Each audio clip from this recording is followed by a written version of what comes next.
নমস্কাৰ চাই আছে ডিবি নিউজ ভূপেন দাস আৰু মৌচুমী গগৈৰ নামত কেইবাটাও আপডেট আহি পৰিছে দুবছৰ ধৰি প্ৰেমৰ সম্পৰ্ক আছিল ভূপেন দাস আৰু মৌচুমী গগৈৰ মাজত আৰু আজিৰ দিনটোত মহানগৰীৰ দিন দুপৰতে ভূপেন দাসে চুৰিৰে আঘাত কৰিছিল মৌচুমী গগৈক ভূপেন দাস বিবাহিত দুটা সন্তানৰ পিতৃ আছিল আৰু বিবাহ বুলি গম পোৱাৰ পিছত সম্পৰ্কৰ দূৰত্ব বজাই ৰাখিবলৈ চেষ্টা কৰিছিল দূৰত্ব বজাই ৰাখিবলৈ চেষ্টা কৰিছিল মৌচুমী গগৈয়ে মৌচুমী গগৈৰ সৈতে ভূপেন দাসে এটা ৰোমান্টিক সম্পৰ্ক বিচাৰিছিল আৰু এই ৰোমান্টিক সম্পৰ্কৰ বাধা হোৱাৰ লগে লগেই চুৰিৰে আঘাত কৰিলে আৰু এই মুহূৰ্তত মৃত্যুমুখত পৰিছে মৌচুমী গগৈয়ে সবিশেষ আপডেট জনাম প্ৰশাসনৰ পৰা কি জনালে মৌচুমী গগৈৰ পিতৃৰ মন্তব্য আমাৰ আহি পৰিছে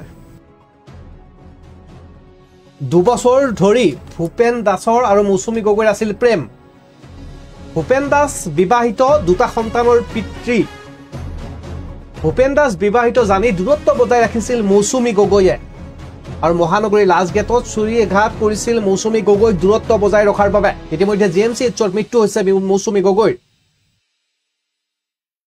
দুবছৰ ধৰি ভূপেন দাস আৰু মৌচুমী গগৈৰ আছিল প্ৰেমৰ সম্পৰ্ক আজিৰ দিনটোত গুৱাহাটী মহানগৰীত ভূপেন দাসে ইতিমধ্যে দুটা সন্তানৰ পিতৃ প্ৰেমৰ সম্পৰ্ক থকাৰ বাবে মৌচুমী গগৈক চুৰিৰে আঘাত কৰিছিল আৰু পৰৱৰ্তী পৰ্যায়ত জিএমচিএইচলৈকে লৈ যোৱা হৈছিল যদিও মৃত্যুমুখত পৰিছে 2021 চনত গুৱাহাটীলৈ আহিছিল মৌচুমী গগৈ গুৱাহাটীৰ এটা এনজিঅ'ত কৰ্মৰত আছিল মৌচুমী আৰু 5 বছৰ ধৰি মৌচুমী আৰু ভূপেনৰ আছিল সম্পৰ্ক এই সকলো তথ্য আপোনালোকক জনাম স্বামীৰ মৃত্যুৰ পিছত শহুৰেকে অত্যাচাৰ কৰিছিল মৌচুমীক কেইবছৰমান পূৰ্বে দুৰ্ঘটনাত পতিত হৈ মৃত্যু হৈছিল মৌচুমীৰ স্বামী পূৰ্বে বিবাহত আবদ্ধ আছিল মৌচুমী গগৈও 2021 চনত গুৱাহাটীলৈ আহিছিল মৌচুমী আৰু গুৱাহাটীলৈ আহি এটা ব্যক্তিগত এনজিঅ'ত কৰ্মৰত আছিল মৌচুমী আজিৰ দিনটোত গুৱাহাটী মহানগৰীৰ দিনৰ পোহৰতে সংঘটিত হৈছিল এক ভয়ানক কাণ্ড য'ত ভূপেন দাস নামৰ এজন যুৱকে জেঘৰত নলবাৰীত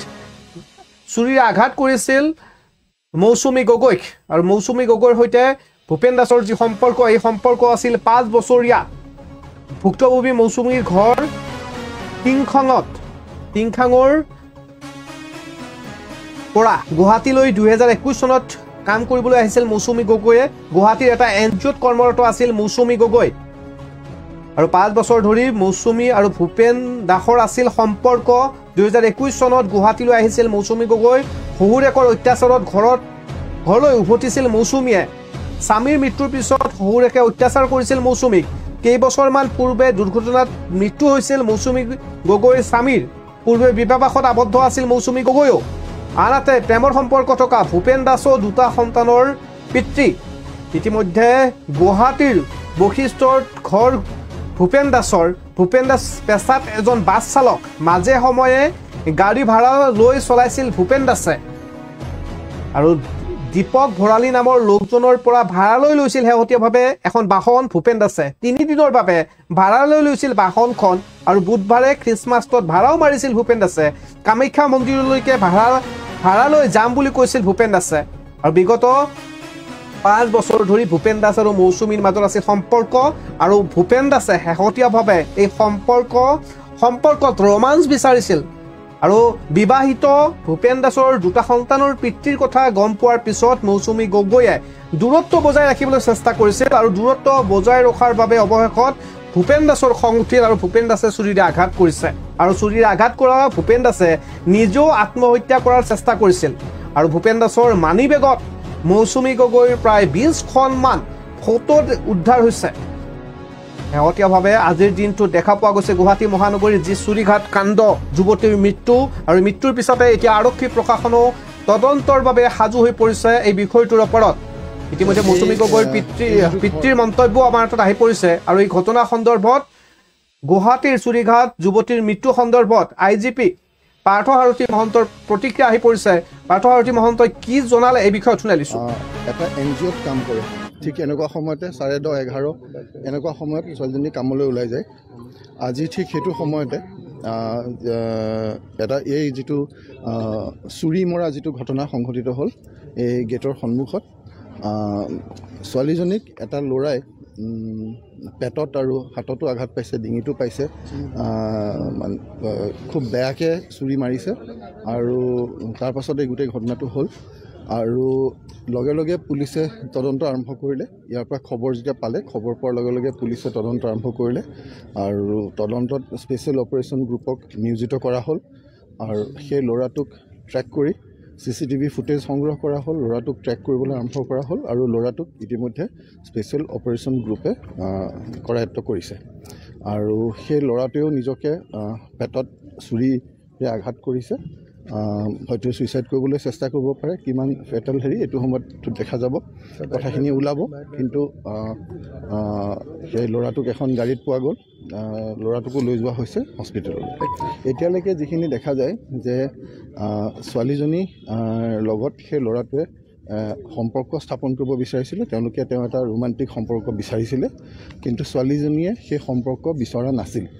যিহেতু সেই সম্পৰ্ক ছোৱালীজনীয়ে বিচৰা নাছিল, ল'ৰাটোৱে ছোৱালীজনীক ওপৰত বাৰে বাৰে হেঁচা প্ৰয়োগ কৰিছিল যাতে ছোৱালীজনীয়ে এই ল'ৰাটোৰ লগত সম্পৰ্ক কৰে। এই ল'ৰাটোৰ নাম ভূপেন দাস নলবাৰীৰ, কিন্তু ছোৱালীজনীয়ে সেই সম্পৰ্ক বিচৰা নাছিল আৰু যিহেতু ছোৱালীজনীয়ে সেই প্ৰেম প্ৰত্যাখ্যান কৰিছিল, ল'ৰাটোৱে বাৰে বাৰে এই হেঁচা প্ৰয়োগ কৰি আজি এই গোটেই ঘটনাটো সংঘটিত হ'ল।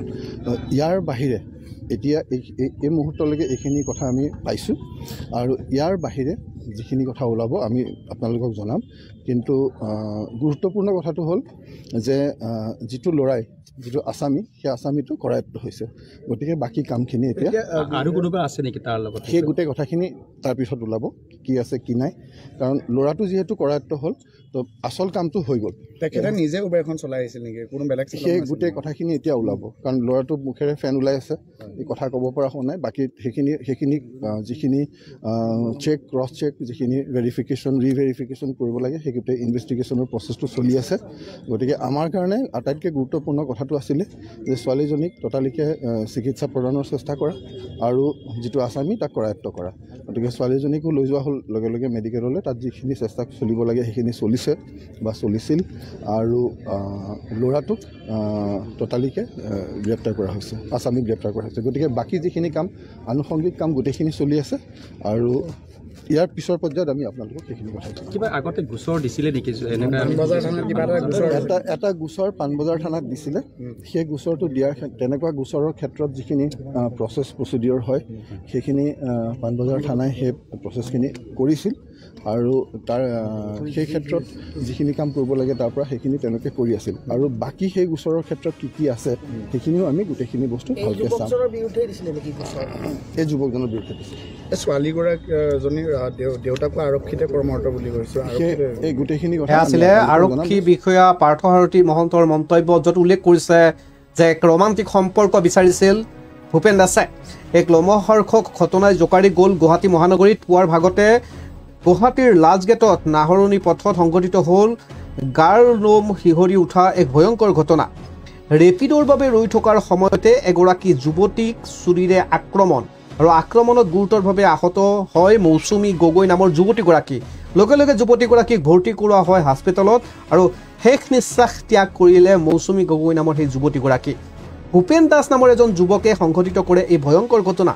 এখন বগা ৰঙৰ ছুইফ্ট ডিজায়াৰ বাহনেৰে আহি মৌচুমী গগৈ নামৰ যুৱতীগৰাকীক চুৰিৰে হানি খুচি মুমূৰ্ষ অৱস্থাত পেলাই থৈ যায় ভূপেন দাসে। তাৰ পাছতেই চকা অস্ত্ৰেৰে নিজকে নিজে শেষ কৰিবলৈ চেষ্টা চলালে ভূপেন দাসে। আহত ভূপেন দাস বৰ্তমান GMCHতো চিকিৎসাধীন হৈ আছে। মৌচুমী গগৈ নামৰ যুৱতীগৰাকীৰ ঘৰ টিংখাঙত।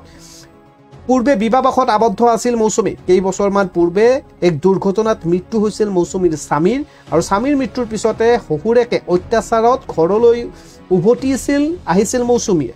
তাৰ পাছত গুৱাহাটীলৈ আহি এটা NGOত কৰ্মৰত আছিল যুৱতীগৰাকী। গুৱাহাটীত চিনাকি হৈছিল ভূপেন দাসৰ সৈতে। তাৰ পাছতেই দুয়োৰে মাজত গঢ়ি উঠিছিল প্ৰেম আৰু এফালে ভূপেন দাস আছিল বিবাহিত, পত্নীৰ লগতে দুটা কন্যা সন্তানৰ পিতৃ ভূপেন দাস।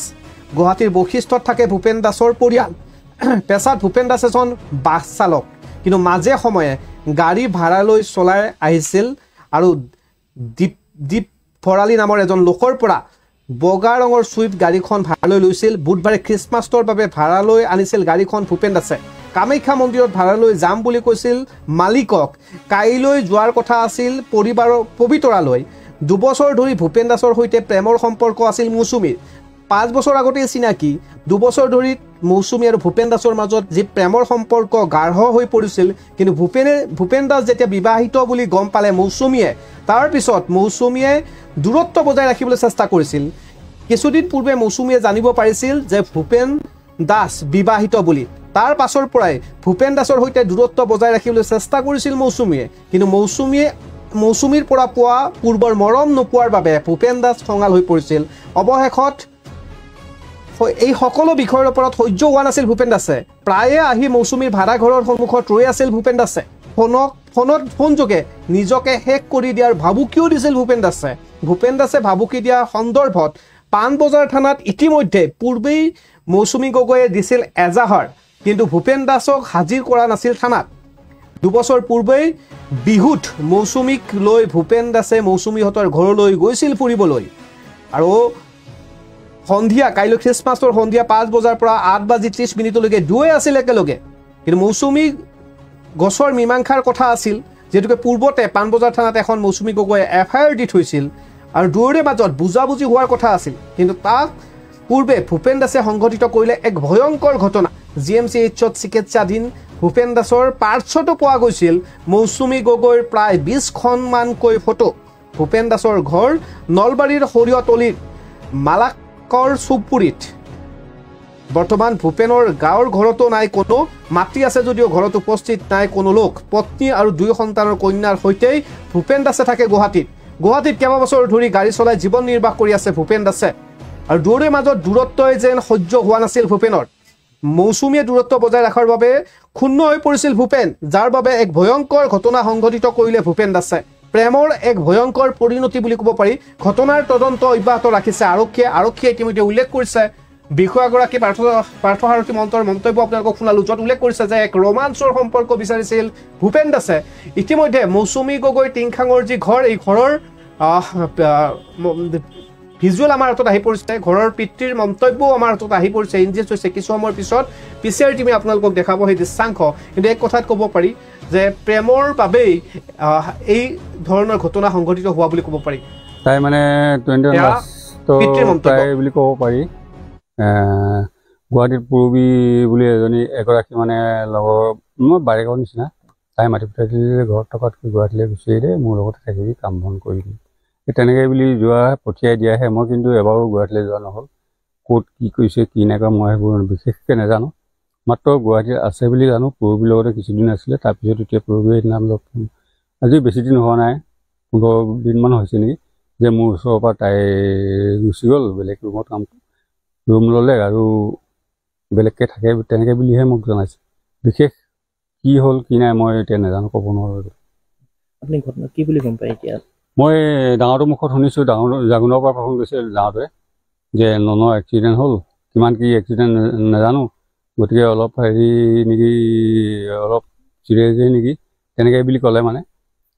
সেই বুলি কৈছে যে আমি গধূলি সময়ত যোৱা মানে টিকেট কাটি লৈ ভাইটিৰ লগত দুয়োটাই আমি গধূলি সময়তে ৰাওনা কৰিম গুৱাহাটী, তেনেকৈ বুলি ক'লে। এতিয়া সৰুটো নাই, এতিয়া আহিব অলপ সময়ত পিছতে পাবহি। তাৰপিছতে ঘৰত বৰ্তমান মই অকলে আছোঁ। এতিয়া ঘৰত নাই কোনো। ডাঙৰটো যাব আৰু সৰুটো যাব, সিহঁতি দুটাই যাব। এটা ভায়েক হয়, এটা ককাই হয়। কি কৰি আছিলে তাই গুৱাহাটীত গম পাই নেকি? গুৱাহাটীত বিশেষকৈ মই একো নাজানো। আজি ইমানেই হ'ল যদি মই এদিনো নগ'লোঁ। মাতি আছিলে প্ৰায়, মই অকলীয়াৰ কাৰণে মই বোলো যাব নোৱাৰোঁ, গতিকে আজিলৈকে যোৱা নহ'ল। কি কৰিছিলে কি নাই তাইহে জানিব। তাইৰ লগত আজি ধৰ দুদিনৰ আগতে তাই ফোন কৰিছিলে মোলৈ। ফোন কৰি ক'লে যে পইচা পাতি কিবা দৰকাৰ হৈছে যদি কবি বোলো, এইকেইদিনতে পঠিয়াই দিম। মই ক'লোঁ যে মোৰ ডিব্ৰুগড় মেডিকেল যাব লাগে, চকু অলপ অসুবিধা হৈছে, গতিকে চকুকেইটা দেখাবৰ কাৰণে যদি পাৰ দিবি 2-4 হাজাৰ টকা, তেনেকৈ বুলি কৈছিলোঁ। কিন্তু আজি কাইলৈৰ ভিতৰতে দিয়া কথা আছিলে। তাই মানে 21 লাষ্টৰ প্ৰায় বুলি ক'ব পাৰি। গুৱাহাটীত পূৰবী বুলি এগৰাকী মানে লগৰ মোৰ বাৰেকৰ নিচিনা, তাই মাতি পঠাই দিলে ঘৰত থকাতকৈ গুৱাহাটীলৈ গুচি আহিলে, মোৰ লগতে থাকিবি, কাম বন কৰিবি। তেনেকৈ বুলি পঠিয়াই দিয়াহে। মই কিন্তু এবাৰো গুৱাহাটীলৈ যোৱা নহ'ল। ক'ত কি কৰিছে কি নাই কৰা মই সেইবোৰ বিশেষকৈ নাজানো। মাত্ৰ গুৱাহাটীত আছে বুলি জানো। পৰবীৰ লগতে কিছুদিন আছিলে, তাৰপিছত এতিয়া পৰবীৰ নাম লগ আজি বেছি দিন হোৱা নাই, 15 দিনমান হৈছে নেকি, যে মোৰ ওচৰৰ পৰা তাই গুচি গ'ল, বেলেগ ৰুমত ৰুম ল'লে আৰু বেলেগকৈ থাকে, তেনেকৈ বুলিহে মোক জনাইছে। বিশেষ কি হ'ল কি নাই মই এতিয়া নাজানো, ক'ব নোৱাৰোঁ। আপুনি ঘটনা কি বুলি গম পায় এতিয়া? মই ডাঙৰটোৰ মুখত শুনিছোঁ, জাগুনৰ পৰা ফোন কৰিছে যাওঁতে যে ননৰ এক্সিডেণ্ট হ'ল, কিমান কি এক্সিডেণ্ট নাজানো, গতিকে অলপ হেৰি নেকি, অলপ চিৰিয়াছে নেকি, তেনেকৈ বুলি ক'লে মানে। সেই বুলি কৈছে যে আমি গধূলি সময়ত তোমাৰ মানে টিকেট কাটি লৈ ভাইটিৰ লগত দুয়োটাই আমি গধূলি সময়তে ৰাওনা কৰিম গুৱাহাটী, তেনেকৈ বুলি ক'লে। এতিয়া সৰুটো নাই, এতিয়া আহিব অলপ সময়ত পিছতে পাবহি। তাৰপিছতে ঘৰত বৰ্তমান মই অকলে আছোঁ, ঘৰত নাই কোনো। ডাঙৰটো যাব আৰু সৰুটো যাব, সিহঁতি দুটাই যাব। এটা ভায়েক হয়, এটা ককাই হয়। কি কৰি আছিলে তাই গুৱাহাটীত গম পায় নেকি? গুৱাহাটীত বিশেষকৈ মই একো নাজানো। আজি ইমানে হ'ল যদি মই এদিনো নগ'লোঁ, মাতি আছিলে প্ৰায়, মই অকলীয়াৰ কাৰণে মই বোলো যাব নোৱাৰোঁ। হ'ল মৌচুমী গগৈৰ পিতৃৰ মন্তব্য, য'ত পিতৃয়ে উল্লেখ কৰিছে সকলো কথা। গুৱাহাটীলৈ অহাৰ কথা আছিল, ফোনযোগে যোগাযোগ আছিল, কিন্তু অৱশেষত প্ৰেমৰ এক ভয়ংকৰ পৰিণতি বুলি ক'ব পাৰি। আজি বগা ৰঙৰ এই চুইফ্ট বাহনখনেৰে আহি চুৰিৰে আঘাত কৰিলে মৌচুমী গগৈক, আৰু ইতিমধ্যে মৌচুমী গগৈৰ মৃত্যু হৈছে GMCHত। আনহাতে ঘাতক ভূপেন দাসো বৰ্তমান চিকিৎসাধীন অৱস্থাত আছে। আৰক্ষীয়ে সমগ্ৰ বিষয়ৰ ওপৰত তদন্ত অব্যাহত ৰাখিছে। আৰক্ষীৰ তদন্তৰ পিছত সকলো তথ্য পোহৰলৈ আহিব। গাড়ীখনত আৰু কোন আছিল, গাড়ীখন নিজে চলাইছিলে নে কোনোবা বাহনৰ কোনোবা চালক আছিল, এই সমগ্ৰ বিষয়ৰ ওপৰত আৰক্ষীয়ে পৰৱৰ্তী পৰ্যায়ত তদন্তৰ পিছত সকলো তথ্য পোহৰলৈ আহিব। মুঠৰ এক কথা ক'ব পাৰি, এক প্ৰেমৰ সম্পৰ্কৰ বাবেই, দূৰত্ব বিচৰাৰ বাবেই বা প্ৰেমৰ সম্পৰ্কৰ মাজত থকা বিচ্ছেদ অহাৰ বাবেই এনেধৰণৰ এক ভয়ংকৰ ঘটনা সংঘটিত হ'ল, য'ত দিনৰ পোহৰত গুৱাহাটী মহানগৰীত চুৰি লৈ আঘাত কৰিলে মৌচুমী গগৈক। আৰক্ষীৰ তদন্তৰ পিছত আৰু অধিক তথ্য পোহৰলৈ আহিব। কি হ'ল কি নাই মই এতিয়া নাজানো, ক'ব নোৱাৰোঁ। আপুনি ঘটনা কি বুলি গম পায় এতিয়া? মই ডাঙৰটোৰ মুখত শুনিছোঁ, জাগুনৰ পৰা ফোন কৰিছে যাওঁতে যে ননৰ এক্সিডেণ্ট হ'ল, কিমান কি এক্সিডেণ্ট নাজানো, গতিকে অলপ হেৰি নেকি, অলপ চিৰিয়াছে নেকি, তেনেকৈ বুলি ক'লে মানে। সেই বুলি কৈছে যে আমি গধূলি সময়ত তোমাৰ মানে টিকেট কাটি লৈ ভাইটিৰ লগত দুয়োটাই আমি গধূলি সময়তে ৰাওনা কৰিম গুৱাহাটী, তেনেকৈ বুলি ক'লে। এতিয়া সৰুটো নাই, এতিয়া আহিব অলপ সময়ত পিছতে পাবহি। তাৰপিছতে ঘৰত বৰ্তমান মই অকলে আছোঁ, ঘৰত নাই কোনো। ডাঙৰটো যাব আৰু সৰুটো যাব, সিহঁতি দুটাই যাব। এটা ভায়েক হয়, এটা ককাই হয়। কি কৰি আছিলে তাই গুৱাহাটীত গম পায় নেকি? গুৱাহাটীত বিশেষকৈ মই